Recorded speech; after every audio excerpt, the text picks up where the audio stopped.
ইনকেলাব মঞ্চের মুখপাত্র শরীফ ওসমান হাদিকে হত্যার ঘটনায় জড়িত প্রধান দুই আসামি রাহুল ওরফে ফয়সাল করিম মাসুদ এবং আলমগীর হোসেনকে ভারতের পশ্চিমবঙ্গের কলকাতা থেকে গ্রেফতার করা হয়েছে।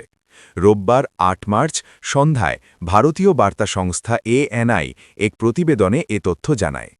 প্রতিবেদনে বলা হয়, গোপন সূত্রে পাওয়া নির্ভরযোগ্য তথ্যের ভিত্তিতে জানা যায় যে বাংলাদেশে চাঁদাবাজি ও হত্যাসহ গুরুতর অপরাধে জড়িত দুই বাংলাদেশি নাগরিক দেশ ছেড়ে পালিয়ে অবৈধভাবে ভারতে প্রবেশ করেছে।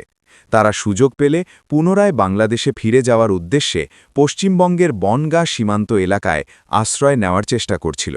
এই তথ্যের ভিত্তিতে অভিযান পরিচালনা করে ৭ ও ৮ মার্চ ২০২৬ তারিখের মধ্যবর্তী রাতে বনগাঁ এলাকা থেকে দুই বাংলাদেশি নাগরিককে আটক করা হয়। আটক ব্যক্তিরা হলেন রাহুল ফয়সাল করিম মাসুদ, যিনি বাংলাদেশের পটুয়াখালীর বাসিন্দা, এবং আলমগীর হোসেন, ঢাকার বাসিন্দা।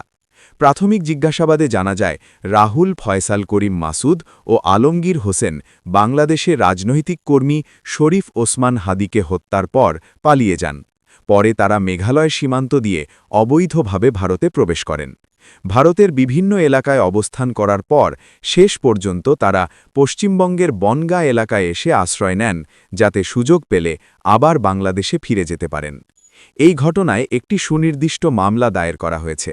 আটক দুই ব্যক্তিকে সংশ্লিষ্ট আদালতে হাজির করা হলে আদালত তাদের পুলিশ হেফাজতে পাঠানোর নির্দেশ দেন।